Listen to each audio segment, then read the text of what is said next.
அரியநாயகி இறைவன் ஐயா அவர்.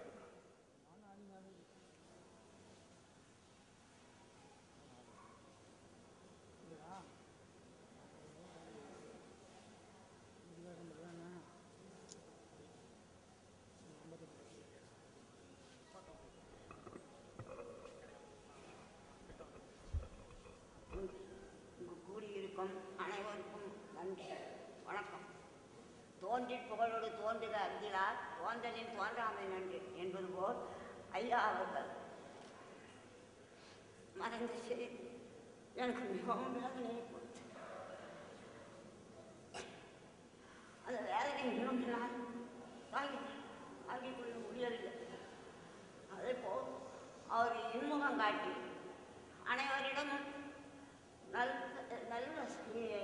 இனிய சொற்களை பேசி நல்ல மற்றவர்களை ஊக்குவிக்கவும் அவர் உதவியை அவரை போல் யாரும் உதவி செய்ய முடியாது என்றாலும் அவருடைய செய்த உதவியை என்றென்றும் மறக்காது அவருடைய புகழ் நீடிக்க வணங்குகிறேன். ஒரு நல்ல நண்பன் இவ்வளவு பேரை தனி நோக்கி இருந்திருக்கிறான் என்பது ஒரு மிகவும் வியப்புக்குரிய நிகழ்ச்சி. கோயம்புத்தூரில் பிறந்து இங்கே புதுவைக்கு வந்த பிறகு என் நண்பன் ராமசாமியுடைய வீட்டுக்காக கதிர்காமத்தில் செல்லுவேன். கதிர்காமனுடைய கோயில் விழாவில் இளைஞர் திருவிழா நடக்கும்.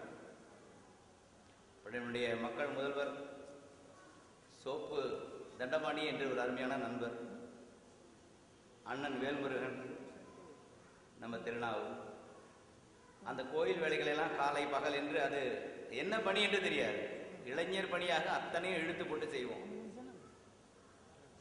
அப்பொழுது பழகிய பழக்கம் 1975 நினைக்கிறேன். அப்புறம் பள்ளி பணி முடிந்து பல இடங்களுக்கு சென்ற பொழுதெல்லாம் நான் தொழிற்சங்க பணியிலும் அவர் அந்த பகுதியில் பிரமுகராக மாறிய பொழுதெல்லாம் எப்போ பார்த்தாலும் முதல் ஒரு தட்டு தட்டி தான் இழுத்து பழகுவார். அவரால் உதவி பெற்றவங்களுடைய எண்ணிக்கை பழுத்த பயன்மரம் ஊர் நடுவே இருந்தது போல இவ்வளவு பேருக்கு அவர் செஞ்சிருக்கிறார் என்ற விஷயம் தெரியாது.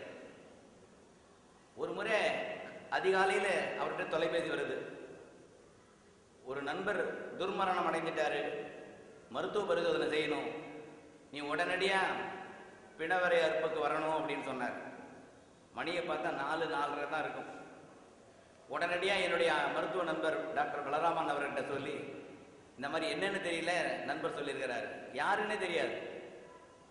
ஒரு முறை அந்த உதவி அந்த காலையில் அந்த உடம்பு வேகமாக போகணுன்றதுக்காக ஒரு தகவல் கொடுத்தார். எந்த நம்பிக்கையில் அவர் கொடுத்தாரோ உடனடியாக அந்த வேலையை முடித்து கொடுத்த பிறகு முதுகில் ஒரு தட்டு தட்டிட்டு போயிட்டார். தொழிற்சங்க பணிகளில் நான் போராடும் பொழுதெல்லாம் அந்த போராட்டத்தில் தட்டி கொடுத்து நேர்பட நட என்று சொல்லி போவார். ஒரு பெரிய உண்மையை உங்கள்கிட்ட சொல்லணும்னா, அங்கன்வாடி பெண்களை எல்லாம் அரசு ஊழியராக மாற்றும் போது நாங்கள் நம்முடைய மக்கள் முதல்வர்கிட்ட எப்படியோ பேசிட்டு இருந்தோம். அன்பு நண்பர் திருநாவு ஒரு தடவை சொன்னார், ஒரு நல்ல கோரிக்கை, நிறைய பெண்கள் பலன் பெறக்கூடிய நிகழ்ச்சி, நல்லது நடக்கும் போ என்று சொன்னார். அது எப்படி நடந்ததோ, ஆனால் இவரை போன்ற நண்பர்கள் எல்லாம் சொன்ன வார்த்தைகள் தான் இன்றைக்கு நல்ல பயனாக அத்தனை குடும்பங்களிலும் விளக்கறிவதற்கு நண்பர் திருநாவும் ஒரு காரணம். என்னுடைய அன்பு சகோதரி கல்யாணியினுடைய மரணத்தின் போது கூட தவித்து தண்ணீராய் போன பொழுதெல்லாம் எனக்கு துணை நின்றவர் திருநாவு. உண்மையிலேயே வாழ்ந்தால் இவரை போல வாழ்ந்து மறைந்தாலும் இவர் போல மறையணும். செய்தது திணையளவு, ஆனா அனைவருக்குமாக ஒரு மழை போல செய்த இந்த ஒரு எதிர்பார்ப்பில்லாத அன்பு என்று திருநாவிடம் இருக்கிறது என்பது எண்ணி பார்க்க மலைப்பாரு. அவருடைய குடும்பத்தாருக்கு மட்டுமல்ல, இவ்வளவு பெரிய சுற்றத்தார்கள் நண்பினர் அனைவரையும் தன்னோடு இணைந்து கொண்டிருக்கக்கூடிய அவருடைய நினைவு நல்ல வழியில நம்மளை வழி நடத்தும். எனது அரிய நண்பர், எல்லோருக்கும் இனிய நண்பர் திருநாவனுடைய மறைவிற்கு எனது இரங்கலை தெரிவித்துக் கொண்டு விடைபெறுகிறேன். உள்ள அனைவருக்கும் என்னுடைய பணிவான வணக்கத்தை தெரிவித்துக் கொள்கிறேன்.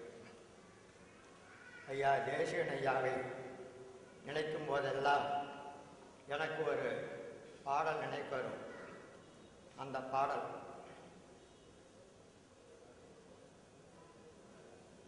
இன்னாமை வேண்டின் இரவெழுக, இந்நிலத்து மண்ணுதல் வேண்டின் இசை நடுக, தன்னொடு செல்வது வேண்டின் அறஞ்செய்க, வெல்வது வேண்டின் வெகுளி விடல். இன்னாமை வேண்டின் இரவெழுக என்பது முதல் வரி. தேசிகனையா அவர்கள் பசுவுக்கு நீர் வேண்டும் என்று கூட யாரிடமும் இறந்தது கிடையாது. அவருடைய கைகள் கொடுத்து கொடுத்து சிவந்த கைகள். இரண்டாவது, இந்நிலத்தில் மண்ணுதல் வேண்டின் இசை நடுக, புகழ் விளங்க வேண்டும் என்பதற்காகவே அவர் செய்த காரியங்கள் எல்லாம் புகழ்க்குரிய காரியமாகவே இருந்தன. நல்லவையே செய்து வாழ்ந்தார். ஆதலால் அவர் புகழ் என்றும் நிலைத்து நின்றது. தன்னோடு செல்வது வேண்டின் அறஞ்செய்க. நாம் வாழுகின்றோம். இங்கே நமக்கு ஏராளமான பொருள் இருக்கலாம். போகும்போது நாம் எதையும் எடுத்துக்கொண்டு போவதில்லை. காதற்ற ஊசியும் வாராது காணும் கடைவழிக்கு என்பது முதியோர் வாக்கு.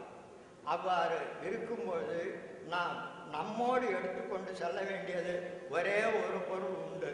அது என்னவென்றால் அறம். அறத்தால் உண்டாகும் பயனை நாம் எடுத்துக்கொண்டு செல்லலாம். அவ்வாறு அறம் செய்து அதன் பயனை எடுத்துக்கொண்டு சென்றிருக்கிறார் இவர். வெல்வது வேண்டின் வெகுளி விடல். அவருடைய வாழ்க்கையில் நான் எப்பொழுதும் வெகுளியை கண்டதில்லை, சினத்தை கண்டதில்லை. எப்பொழுதும் எவரிடத்தும் பொறுமையாகவே பேசுவார். இப்படிப்பட்ட நற்குணங்கள் வாய்ந்தவர். வாழ்ந்த மண்ணில் நாம் வாழ்கின்றோம் என்பது நமக்கு பெருமை. அவர் விட்டு சென்ற காரியங்களை தொடர்ந்து நடைபெற செய்வோம் என்று கேட்டுக்கொள்கிறேன்.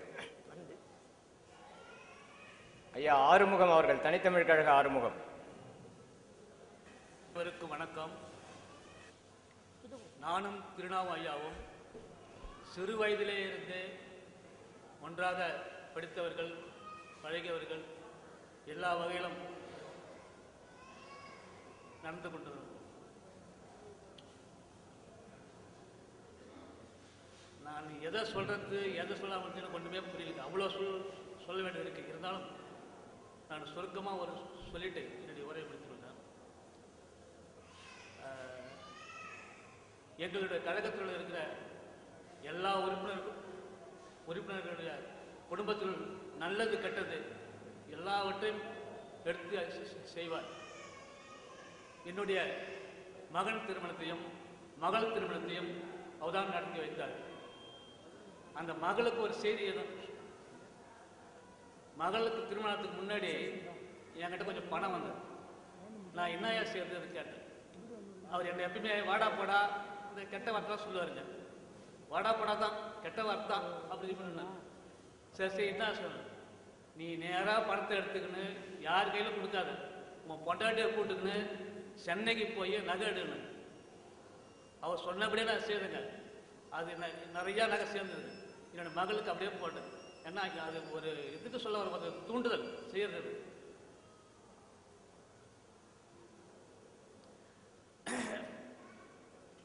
அதுக்கடுத்து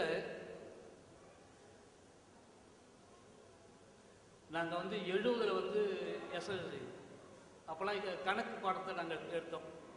விஜயபுரன்ற ஒரு ஆசிரியர் தான் நாங்கள் அனைவருமே அதில் எல்லாமே வெற்றி பெற்றோங்க. அதுக்கடுத்து நாங்கள் பயிற்சிக்கு கல்லூரிக்கு ஆசிரியர் பயிற்சிக்கு போட்டு இவருக்கு இது கொண்டு வந்துட்டாங்க.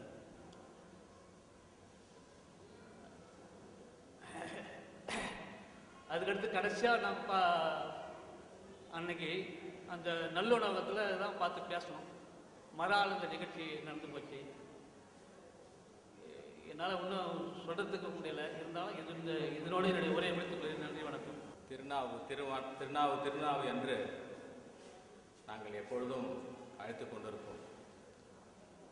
அவர் எல்லா பரிமாணங்களிலும் மிகவும் சிறந்தவராக விளங்கினார்.